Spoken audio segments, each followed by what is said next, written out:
Assigned భూమి అంటే అది దళితులకి ఇవ్వచ్చు, లేకపోతే కనుక మిలిటరీ వాళ్ళకి ఇవ్వచ్చు, లేదంటే బీసీలకు ఇవ్వచ్చు. ఇట్లాగా ఇవ్వబడినటువంటి అసైన్డ్ భూమి అంటే అది అమ్మకూడదు అన్నటువంటిది అందరికీ తెలిసినటువంటి నిజం.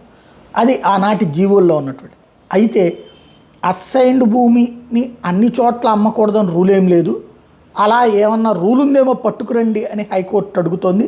ఓ సంచలనాత్మకమైనటువంటి అసైన్డ్ భూమి రిజిస్ట్రేషన్ విషయంలో అధికారుల తీరును రాష్ట్ర హైకోర్టు తప్పుపట్టింది. 18/6/1954 ముందు నిరుపేదలకి ఎవరికి బదలాయింపు చేయరాదన్న షరతుతోనే భూములను అసైన్ చేసిన నిరూపించాల్సిన బాధ్యత అధికారులదేనని తేల్చెప్పింది. ఈ మేరకు ఆధారాలను సమర్పించలేకపోతే అసైన్ భూమి విషయంలో అలాంటి షరతు ఏది లేదని భావించాల్సి ఉంటుందని స్పష్టం చేసింది. ఇలాంటి పరిస్థితుల్లో అసైన్ భూముల అన్యాక్రాంతం మీద ఉన్న నిషేధం ఆ భూములకు వర్తించదని పునరుద్ఘాటించింది.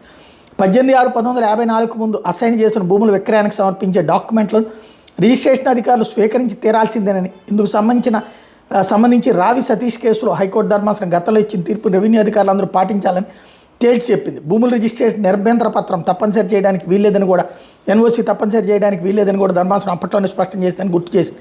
కృష్ణా జిల్లా పెనమలూరు మండలం కానూరు గ్రామం సర్వే నెంబర్ 177/Aలోని 0.86 సెంట్ల భూమిని ప్రభుత్వానిదిగా పేర్కొంటూ 2008లో పెనమలూరు తహసీల్దార్ జారీ చేసిన ప్రొసీడింగ్స్ని రద్దు చేసి ఇందులోని 0.66 సెంట్ల భూమి రిజిస్ట్రేషన్ నిరాకరించడానికి తప్పుపట్టింది.